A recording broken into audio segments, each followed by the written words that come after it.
उन कुंद प्रभु को जिन्होंने ओंकार धारण की। अहो उपकार जिनवर का कुंद का दिव्य वाणी का, जिन कुंद ध्वनि दाता उनका हान स्वामी का। नमियून जिणम वीरम अनंत वर्णान दंसन सहावम, मोक्षामिनियम सारम केवली शुद्ध केवली प्रणिदम।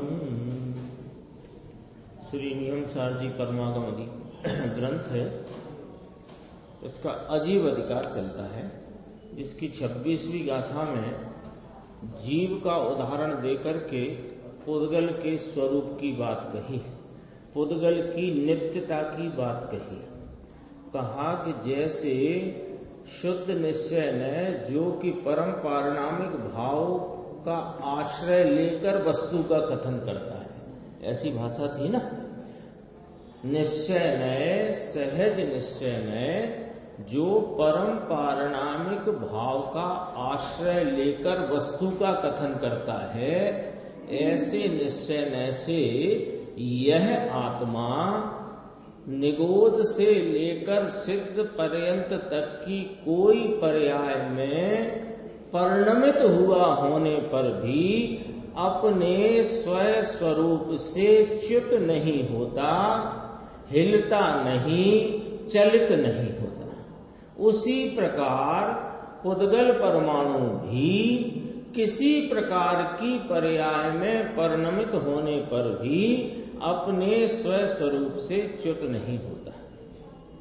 फिर जब यह बात आचार्य कुंद भगवान ने 26वीं गाथा में कही, तो टीकाकार मुनिराज पद्म मलधारी देव 40वें श्लोक द्वारा ये कहते हैं कि जब यह तुमको जानने में आ गया कि पुद्गल जो स्वयं अनजान स्वरूप वस्तु है, वह भी अपने स्वरूप से कभी चलित नहीं होती, तो हे सिद्ध परमात्मा स्वरूप तुम परमात्मा, तुम अपने स्वरूप से च्युत हो जाते हो, ऐसा तुम क्यों विचार रखते हो अथवा ऐसी मान्यता क्यों रखते हो। ये इस प्रकार की बात थी जिसमें अपन ने 40वां कलश देखा था ना। इसकी भाषा पढ़ के देखते हैं। देखो पेज नंबर 415, 2 लाइन है। जड़ात्मक पुद्गल की स्थिति अपने में यानी पुद्गल में ही जानकर, कौन जानेगा? पुद्गल थोड़ी जानेगा। हमने जाना कि ये जो जड़ स्वरूप पुद्गल है, इसकी स्थिति इसमें ही है। ये अपनी स्वरूपता को, जड़ स्वरूपता को, अपनी स्पर्श रस गंध वर्ण स्वरूपता को कभी छोड़ता ही नहीं है। तो जब हमने ये जाना कि ये छोड़ता ही नहीं है और यह जड़ स्वरूप पुद्गल के निज स्वरूप में ही रहता है, ऐसा जाना, तो वह सिद्ध भगवंत, ये तो आचार्य मुनिराज कहते हैं, वह सिद्ध भगवंत माने तुम सिद्ध भगवंत, क्योंकि तुम सिद्ध भगवंत स्वरूप हो। तो वह सिद्ध भगवंत अपने चैतन्यात्मक स्वरूप में क्यों ना रहे? क्यों ना रहे का अर्थ है जरूर रहे। कोई प्रश्न नहीं पूछ रहे वो अपन से कि वो दृढ़ता कराते हैं, क्यों ना रहे? अरे जरूर ही रहे। ये कहा ना, अपना चल रहा था विषय 416 पेज पे अपन देखते हैं, स्वरूप में ही रहते हैं ऐसा जानकर। 416 पेज बोल्ड अक्षर जहां से शुरू है। क्या जानकर? कि जड़ात्मक पुद्गल द्रव्य भी अपने स्वरूप में ही रहते हैं ऐसा जानकर। जानकर कहा है ना, बिहाण था उसमें शब्द सूत्र में। भगवान कुंद आचार्य कहते हैं बिहाण, ऐसा कहा था विशेष रूप से जानना, इसका नाम विहाण। लेकिन यह जानने का प्रयोजन क्या है? परमाणु किन्हीं प्रकार की पर्यायों में वर्तता होने पर भी अपने स्वरूप को नहीं छोड़ता, यह जानने का परमाणु को तो कोई प्रयोजन है नहीं है, क्योंकि वो जानता भी नहीं है। लेकिन परमाणु अपने स्वरूप से च्युत स्खलित छोड़ता नहीं, ऐसा जानने का आपका हमारा क्या प्रयोजन है? कि परमाणु ऐसा है जिसने जो ज्ञान की दशा में, जिस जीव ने, जिस भव्य आत्मा ने अपनी ज्ञान की दशा में ये जाना कि एक एक परमाणु, ऐसे कितने परमाणु है ना, आत्मा की संख्या करते अनंत गुने हैं परमाणु। ऐसे परमाणु भी द्रव्य स्वभाव से, द्रव्य से लिखा है ना, तो द्रव्य स्वभाव से ऐसे के ऐसे रहते हैं। ऐसी जो वस्तु की स्थिति है, इसकी तो इसको खबर नहीं, किसको? अज्ञानी को, और वो उसको पुद्गल को। इसकी तो इसको खबर नहीं, किसको? पुद्गल को। तो किसको खबर है कि इसकी खबर करने वाला है ये ज्ञान। इसको जैसा ये ज्ञान में आया, हमने आपने जाना कि ये पुद्गल जैसा द्रव्य ऐसे का ऐसा है, ऐसा रहता है, ऐसा जो जानते हो। अब अपने से कहते हैं कि तुम जानते हो, जान गए ना, सर्वज्ञ परमात्मा ने कहा तो जान गए ना।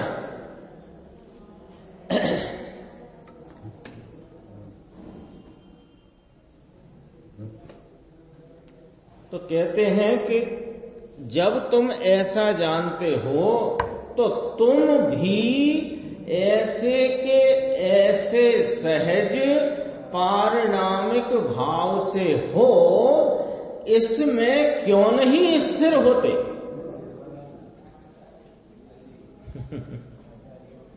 एमा केम स्थिर ना था, एमा केम न जाए। इसमें क्यों नहीं जाते, इसमें क्यों नहीं स्थिर होते? हीरा भाई ऊंची किया है ये बात है। अजीब अधिकार में पुद्गल का स्वरूप बताते हुए टीकाकार मुनिराज ने ऊंची बात करी। हाँ, और ऊंची बात करी, ठपका दे करके ऊंची बात करी। कोई ऐसी बात नहीं करी, ठीक है तुम भी तुम्हारी समझ लो। अरे जब वह पुद्गल परमाणु जो स्वयं जान पने से रहित है, वो किसी प्रकार के परिणाम में परिणमता होता होने पर भी अपने स्वरूप को नहीं छोड़ता, तो तुम जब ऐसा जान गए हो तो तुम अपने स्वरूप में क्यों नहीं स्थिर होते? अरे सिद्ध भगवंत, सिद्ध भगवंत लिखा ना, कलश में लिखा सिद्ध भगवंत। ये सिद्ध भगवान ही ये आत्मा है, निश्चय से सिद्ध भगवान ही है ना। कौन? आप, हम सब, जगत के जितने जीव हैं वे निश्चय से सिद्ध स्वरूप ही है, तो सिद्ध ही है। वस्तु स्वयं सिद्ध ही है, शुद्ध ध्रुव यह अपने चैतन्यात्मक चैतन्य रूप स्वरूप में क्यों ना रहे? क्यों ना रहे? अरे जब जिसके ज्ञान में ऐसा आया कि परमाणु द्रव्य अनंता अनंता जड़, जिनको कोई ज्ञान नहीं, जिनको कोई खबर नहीं कि हम जगत के तत्व हैं कि नहीं, ऐसी भी इनको तो खबर नहीं। परमाणु क्या जाने? ऐसे तत्वों का ऐसे का ऐसा द्रव्य रहता है, ऐसा जानने वाला ये भगवान है। तो ये अनंते परमाणु द्रव्य पने तो ऐसे के ऐसे हैं। अब जरा भाषा पकड़ करके भाव पकड़ लेना, पर्याय में आए ही नहीं। परमाणु भी कभी पर्याय में आया नहीं।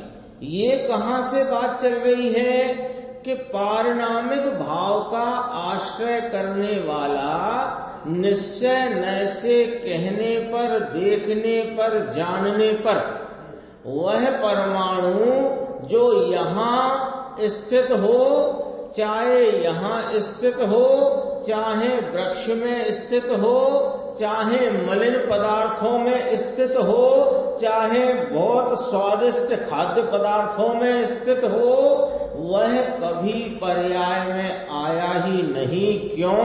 कि उसने अपने स्वरूप को कभी छोड़ा ही नहीं है। अर्थात ऐसे का ऐसा रहा है, ये पकड़ना है बात। ऐसे का ऐसा रहा है, ये इसके द्रव्य स्वभाव की बात चलती है। देखो, ये ऐसे का ऐसा है, पर्याय में आया नहीं, ऐसा जानने वाला पर्याय ज्ञान का। ये तेरा द्रव्य भी ऐसा का ऐसा। और प्रयोजन क्या है? प्रयोजन परमाणु पर पीएचडी कराने का नहीं है। परमाणु का स्वरूप सर्वज्ञ देव ने जैसा देखा जाना कहा, वैसा उनके मुख से सुनकर हमने जाना। तो जब परमाणु जो दिखाई देता ना, ये सब इतना स्कंदों का फैलारा, इस सब में एक एक परमाणु स्वतंत्र बने रहा है। और वह परमाणु अपने स्पर्श आदि गुणों की कोई पण पर्याय में परिणमित हुआ हो, वो किसी पर्याय में परिणमित होने पर भी सदा काल ऐसे का ऐसा रहा है। यह जानकर क्या तुमको अनादि से मैं भी ऐसे का ऐसा ही सिद्ध स्वरूप रहा हुआ हूं, ये विश्वास नहीं आता?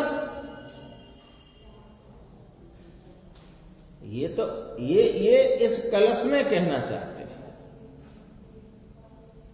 बार बार चूंकि अजीव अधिकार है, तो सूत्रकर्ता आचार्य तो अजीव का वर्णन करेंगे सूत्रों के द्वारा, और टीकाकार आचार्य हमको बार बार जगाते रहेंगे कि तुम अजीव के वर्णन को जानकर तुम्हें अजीव के स्वरूप की प्रतीति नहीं कराना है, हमें तुम्हें तुम्हारी प्रतीति कराना है। तो उनकी सहज हो जाएगी, क्योंकि स्वयं की स्वरूप प्रतीति होती है तो पर की पर रूप होती है।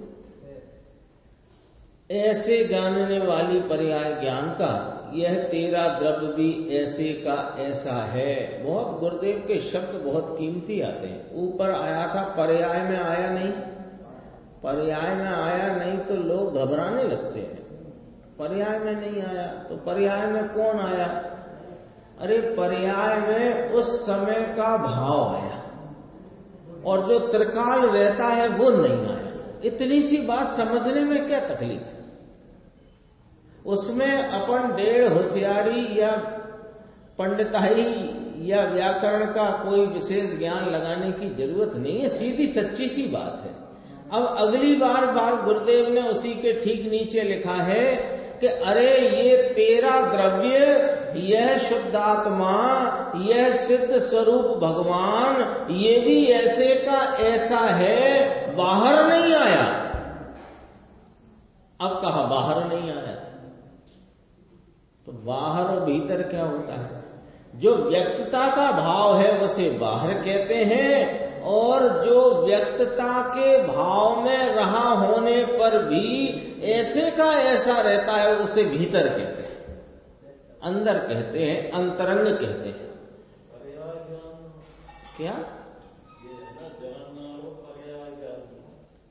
हाँ, एवं जाननारो पर्याय ज्ञाननो, ऐसा जानने वाला ज्ञान की पर्याय का, पर्याय को ज्ञान का ज्ञान की पर्याय जानते हैं कि नहीं अपन? तो ज्ञान की पर्याय में ये जानने में आता है कि ये मेरा द्रव्य भी ऐसे का ऐसा रहा है। ऊपर जब ये बात आई कि क्या जाना, जीव ने जाना ना, पुद्गल ऐसे का ऐसा रहा है, किसी भी प्रकार के पर्याय के परिणमन में वह स्वरूप से च्युत नहीं हुआ है। ये जानकर यह फिर यह जाना, वह भी जाना और यह जाना कि ये तेरा द्रव्य भी ऐसे का ऐसा है। वही का बाहर नहीं आया है ये कभी।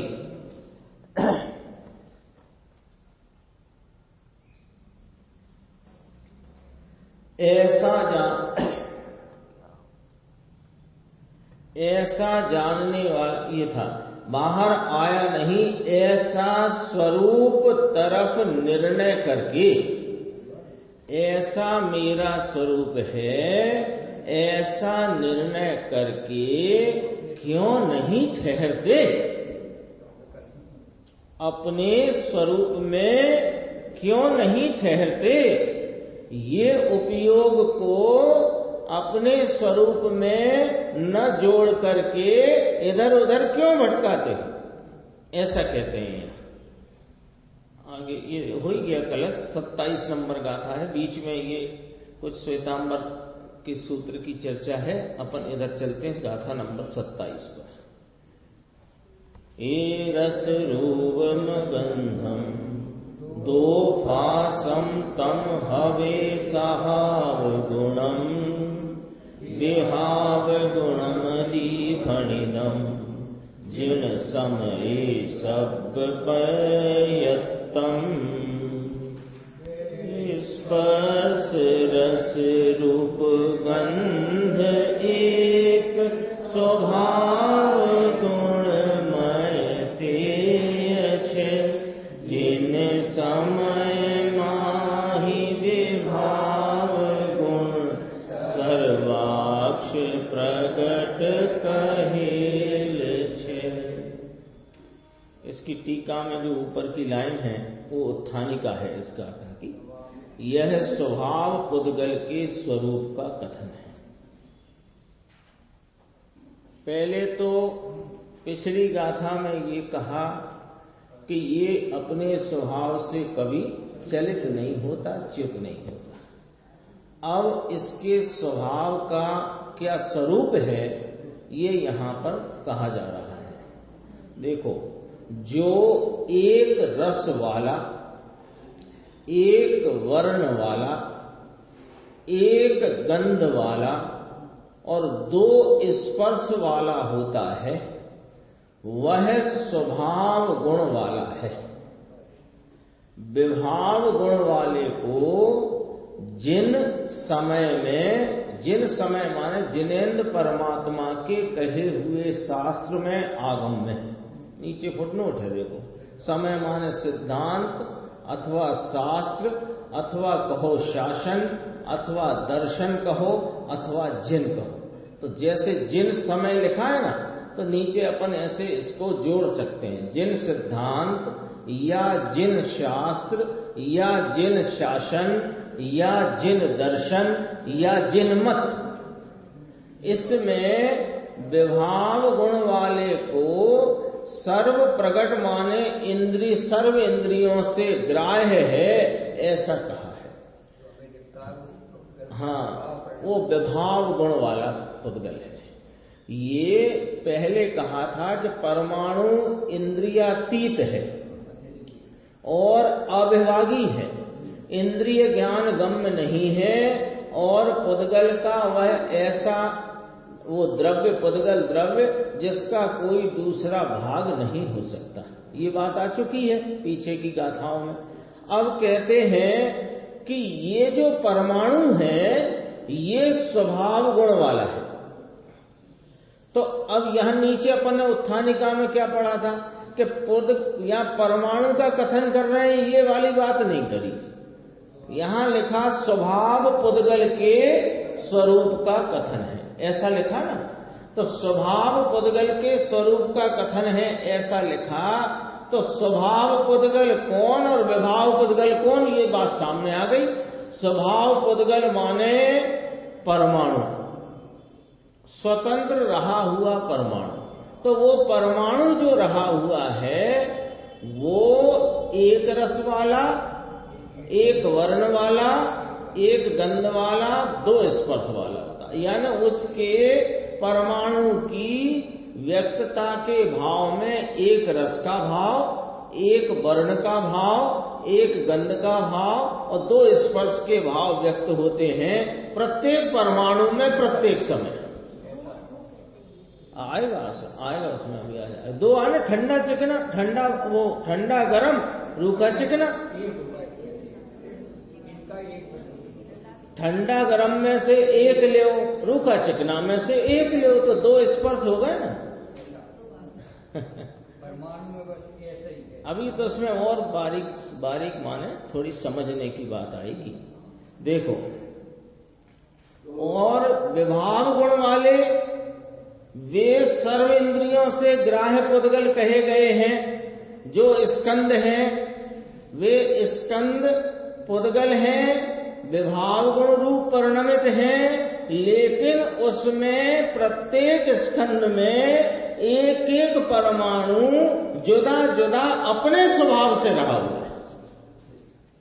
वो जो स्कंद रूप परमाणुओं के समूह को इंद्रियों के अवलंबन से जो ज्ञान का विषय बनते हैं, ऐसे चलो, प्रत्येक परमाणु अपने स्वभाव गुण वाला ही है और प्रत्येक समय स्वभाव गुण वाला है और अपने स्पर्श रस गंध वर्ण के उन एक रस, एक वर्ण, एक गंध और दो स्पर्श परिणामों से परिणमित प्रत्येक समय में रहा है। तो जो परमाणुओं के समूह रूप स्कंद है वो स्कंद इंद्रियों के अवलंबन से ज्ञात होता है। उस इंद्रियों के अवलंबन से ज्ञात होने वाले स्कंद में प्रत्येक समय जो परमाणु वहां समूह रूप से रहे हैं वो प्रत्येक परमाणु अपने अपने स्वभाव गुण से परिणमित स्वतंत्र रहा हुआ।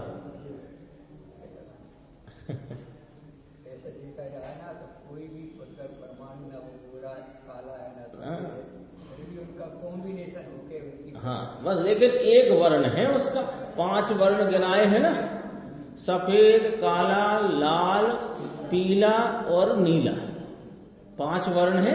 इन 5 में से कोई एक भाव से परिणमित है और स्कंद में वो ऐसा ही है।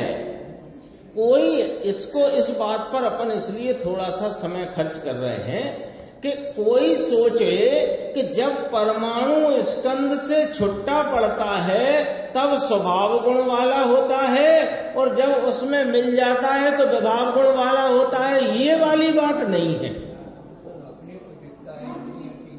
उन परमाणुओं के पुद्गल, उसका नाम पुद्गल द्रव्य है, तो उस पुद्गल द्रव्य को तुम स्कंद अवस्था में देखते हो, ये विभाव गुण वाला पुद्गल कहा गया।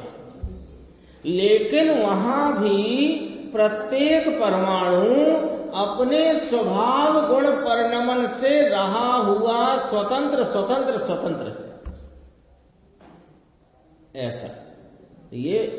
ऐसा मोटी मोटी बात अपन समझते हैं तो ऐसा आता है, शुद्ध रहा एक छुट्टा परमाणु तो शुद्ध है और स्कंद में जो परिणमित है वो अशुद्ध है।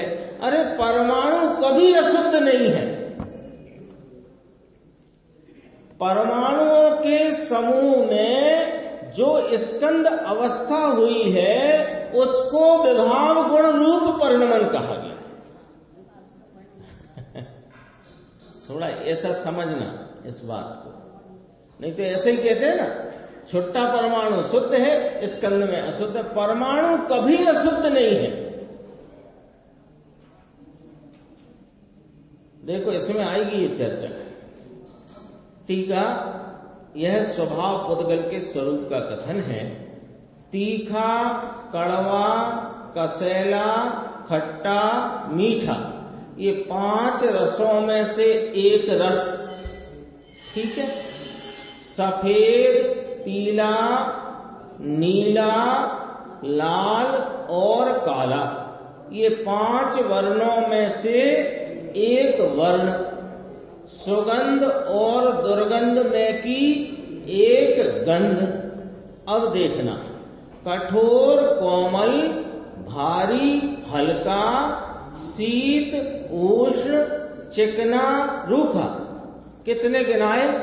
8। ये 8 स्पर्शों के भाव हैं। तो 8 स्पर्शों में से, अब पकड़ना पॉइंट, अंतिम 4 स्पर्शों में के अविरुद्ध 2 स्पर्श।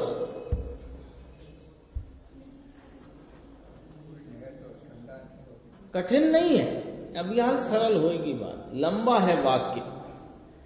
वो तो स्पष्ट हो गया, रस वाली बात स्पष्ट है, वर्ण वाली स्पष्ट है, गंध वाली स्पष्ट है। स्पर्श की आई तो देखो, स्पर्श में कठोर, कोमल, भारी, हल्का, ठंडा, गरम, चिकना, रूखा, 8 हुए। ये 8 में शुरू के 4 छोड़ो और अंतिम 4 में ठंडा, गरम और चिकना, भारी, यानी ठंडे गरम में से एक कोई भाव और चिकने भारी में से एक कोई भाव। हाँ, चिकना रूखा, भारी गलत बोल गया, चिकना रूखा में से एक भाव और ठंडे गरम में से एक भाव। तो ये कठोर, कोमल, भारी, हल्का क्यों छोड़ दिया? परमाणु ऐसा होता ही नहीं। परमाणु थोड़ी कोई भारी हल्के होते हैं, न कोई कठोर कोमल होते हैं। जैसे ये वस्त्र को हमने ऐसे देखा तो ये हमें मुलायम प्रतीत हुआ और ये लकड़ी कठोर प्रतीत हुई। अरे यहां रहे परमाणुओं के घनत्व आदि की अपेक्षा से यहां कोमलता है और यहां अधिक घनत्व की अपेक्षा से कठोरता है। परमाणु कठोर कोमल नहीं होता है, परमाणु या तो ठंडा गरम होता है या रूखा चिकना होता है। जैसे अपन एक उदाहरण के लिए, रुई है, रुई और लोहे का एक छोटा वो कंकड़ है कि कोई टुकड़ा गोल है, चपटा, कुछ भी लो, तो लोहे की एक कील है और एक रुई का टुकड़ा है। तो रुई के टुकड़े में रहा परमाणु भी या तो ठंडे गरम में एक और रूखे चिकने में एक, इस प्रकार परिणमित है। और लोहे की कील में रहा भी ऐसा ही परिणमित है। लेकिन लोहे की कील हमको कठोर प्रतीत हो रही है और भारी प्रतीत हो रही है, और रुई का जो ख्वाह है वो हल्का प्रतीत हो रहा है और मुलायम प्रतीत हो रहा है। वो तो वहां परमाणुओं का जो जत्थापना है, उस जत्थेपने में ये हल्का भारी और मुलायम कठोर होता है, परमाणु में नहीं होता है। स्पष्ट लिखा है, आगे एक पंचास्तिकाय की गाथा में भी ये चर्चा ली है। देखो, हो गई, एक तो आपके प्रश्न का जवाब भी हो गया और ये वाली बात भी समझने की है। परमाणु कठोर कोमल नहीं होता, लेकिन यहां बताना क्यों है कि ये पुद्गल की बात चल रही है ना, तो पुद्गल की बात बताने में स्वभाव पुद्गल का परिणमन बता दिया और विभाव पुद्गल की भी बात बताना है। 4 छेला माने अंतिम 4, कौन से? ठंडा, गरम, रूखा, चिकना। इन 4 स्पर्शों के अविरुद्ध 2 स्पर्श ले लो। अविरुद्ध कौन से? कि ठंडे गरम में एक और रूखे चिकने में एक। यह जिनेंद्र परमात्मा के मत में परमाणु के स्वभाव गुण हैं। विभाव पुद्गल विभाव गुणात्मक होते हैं। ये क्या हुआ?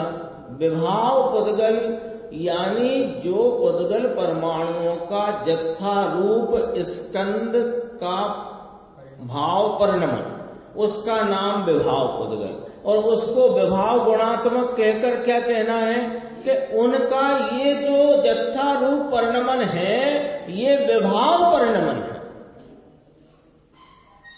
यह कौन है?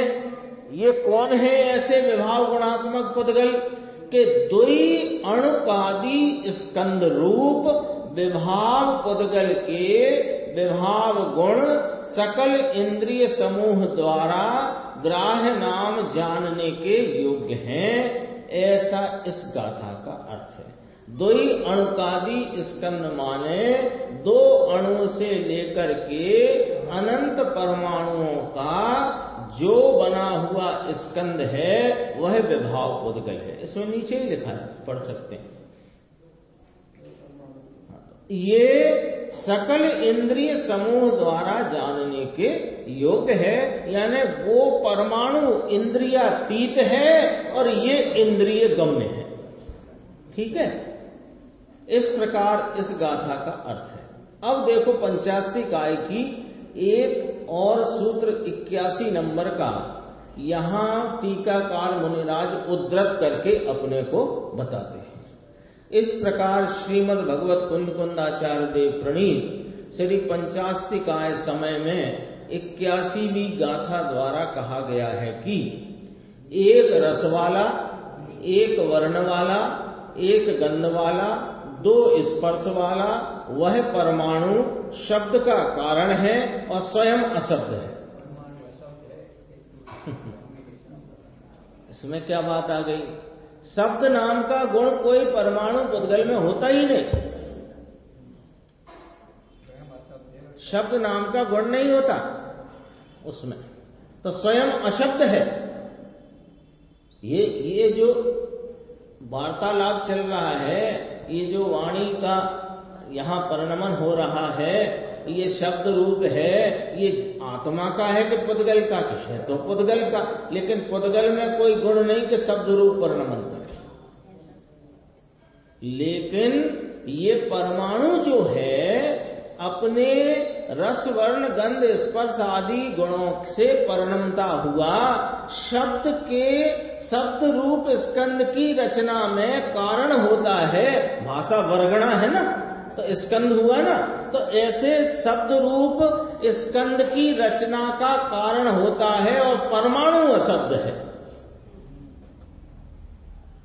और सुनो गंभीर बात, और स्कंद के अंदर होए तो भी द्रव्य है, यानी सदा ही सबसे भिन्न शुद्ध एक द्रव्य है। बोलो आई कि नहीं आई बात? पकड़ में आ गई बात। पंचास्ती काय गाथा 81 जो सूत्र कर्ता आचार्य नियम सार के हैं वे पंचास्ती काय के सूत्र करता है, और सबके सूत्र करता सर्वज्ञ हैं। ये मोटी मोटी पढ़ाई अपन ने पढ़ी है। कोई को लगे ये काय के लिए खोल के बैठ गए नियम सार में पुद्गल पुद्गल पुद्गल, 8-10 दिन निकल गए और अभी को और महीना भर निकल जाए। काय को ये पुद्गल लेके बैठ गए? अरे तुम्हें पुद्गल का भी पता नहीं है अभी ठीक से। इस भ्रम में ना रहना कि हमने थोड़ा बहुत इधर उधर से परिभाषाएं याद कर ली हैं तो हमें सब समझ में आ गया है। वो तो एक प्रतीकात्मक परिचयात्मक बातें हैं।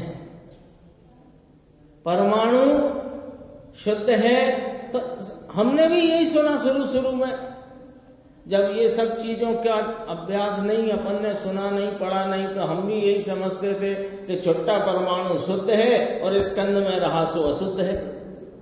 अरे वो स्कंद में रहे के पस छुट्टा रहे, वह शुद्ध ही है, त्रिकाल शुद्ध है, सदा शुद्ध है, और अपने स्पर्श रस गंध वर्ण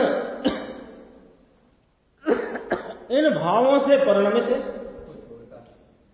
कोई कैसा इन भावों से नहीं परिणमता तब शुद्ध है और इनसे परिणमता तब अशुद्ध है। किसने कहा? हमेशा परिणमता है। ये भी इन गाथाओं में, दोनों गाथाओं में बात आ गई।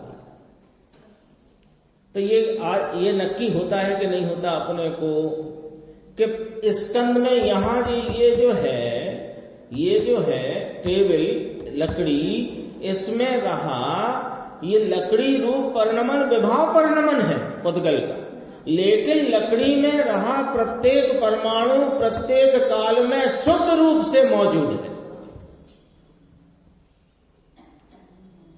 अरे मलिन पदार्थों में रहा परमाणु भी शुद्ध परमाणु,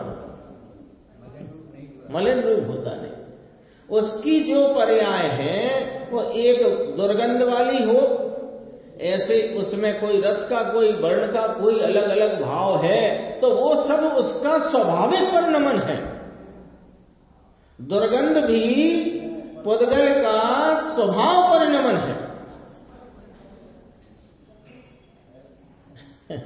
इसमें ही आ रही है ना ये बात, कोई अपन अपने मन से तो नहीं कह रहे, इसमें आई कि नहीं आई? सुगंध दुर्गंध में एक स्वाभाविक परिणमन है, अपने को लगे दुर्गंध व्यवहारिक परिणमन है। अरे सुगंध और दुर्गंध दोनों। अब मार्ग प्रकाश नाम के ग्रंथ का भी श्लोक यहां उद्धृत करते हैं। उसके अनुसार कहते हैं कि परमाणु के 8 प्रकार के स्पर्शों में से छेला 4 स्पर्शों के 2 स्पर्श, 1 वर्ण, 1 गंध, 1 रस समझना, अन्य नहीं। जो बात ऊपर आई थी वो मार्ग प्रकाश पर से यहाँ चर्चा करी। गुरुदेव का व्याख्यान अपन यहाँ से शुरू करते हैं। देखो यहाँ पर गुण गुण शब्द वापरा है, लेकिन ये पर्याय है, परिणाम की बात है। हाँ, स्पर्श की 2 में 1 गुण कहते हैं तो वो गुण माने 1 पर्याय। टीका, यह स्वभाव पुद्गल के स्वरूप का कथन है। तीखा, कड़वा, कसायला, खट्टा, मीठा 5 रसों में 1 रस परमाणु में होता है, कारण कि परमाणु का गुण रस है, ये त्रिकाल है, और खट्टा, मीठा, कसैला आदि ये इसकी पर्याय है। ये पर्याय है, खट्टा मीठा पर्याय है, गुण नहीं। क्या कहा पंडित जी? पर्याय है ये तो रस गुण है, और खट्टा मीठा कसैला आदि पर्याय है। ये खट्टा, ये रस गुण भी पर्याय, रस गुण भी पर्याय में नहीं आया है।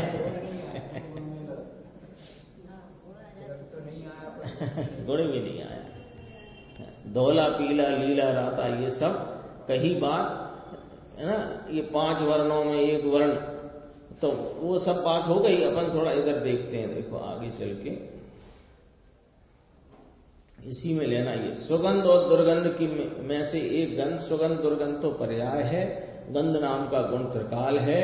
अरे परमाणु का गुण ध्रुव भी जहां पर्याय में नहीं आता, द्रव्य पर्याय में नहीं आता, इसका अर्थ है कि द्रव्य के अनंते गुण पर्याय में नहीं आते।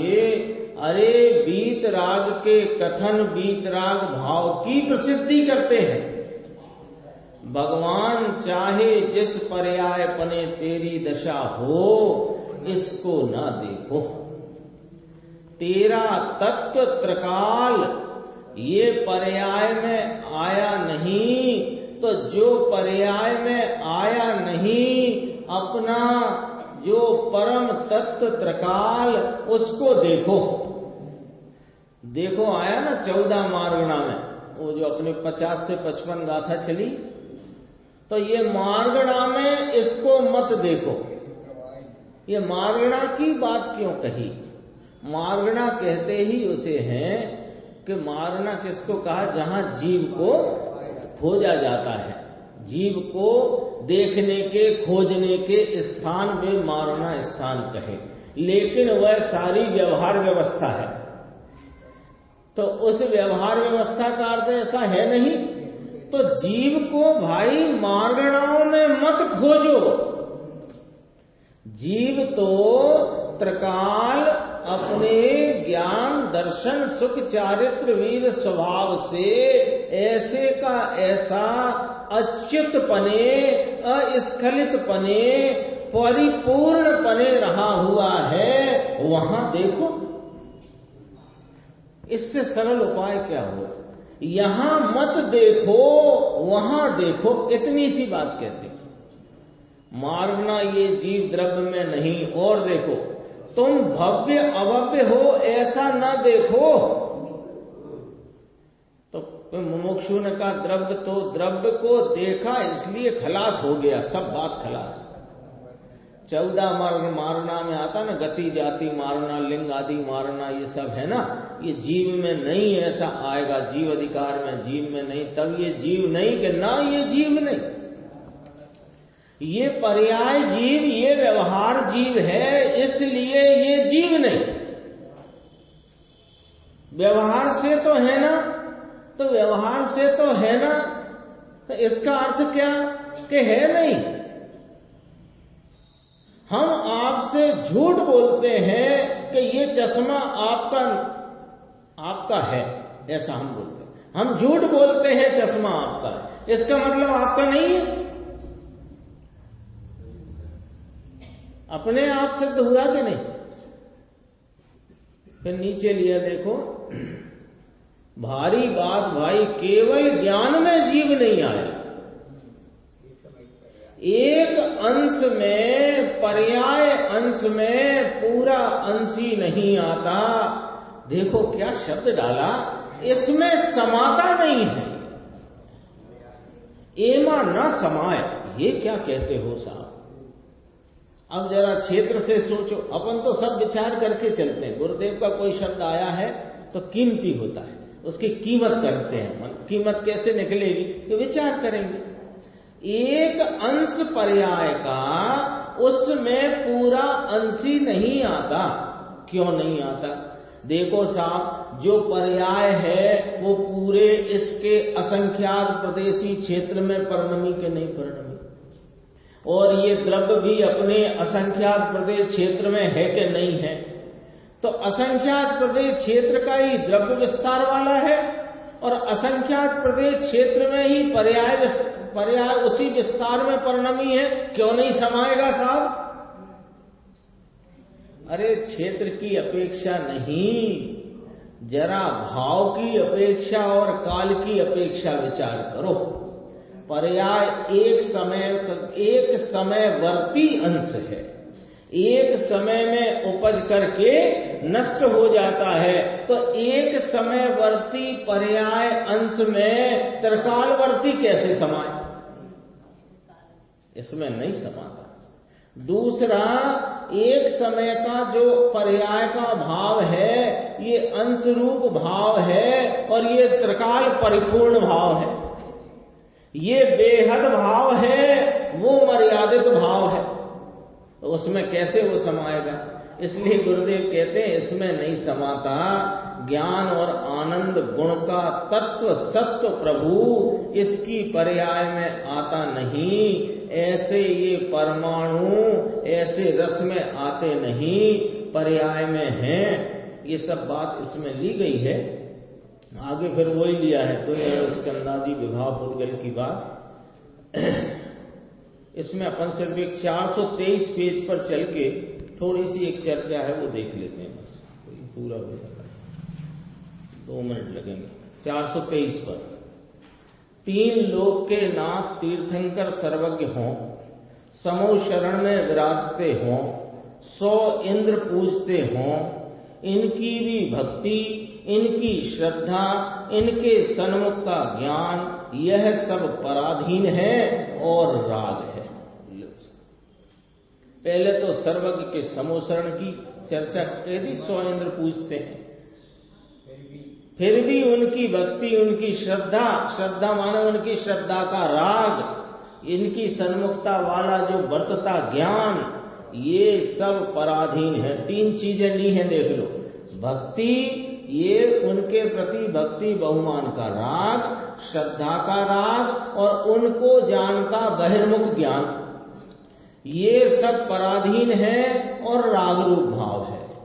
तो मुमुक्षु ने प्रश्न पूछा है, थोड़ी सी चर्चा है, गंभीर है। शास्त्र का अभ्यास ये काय में लेना? कि शास्त्र का अभ्यास ये भी राग है और पराधीन है। तो उसने पूछा इसके बिना काम नहीं चलेगा साहब,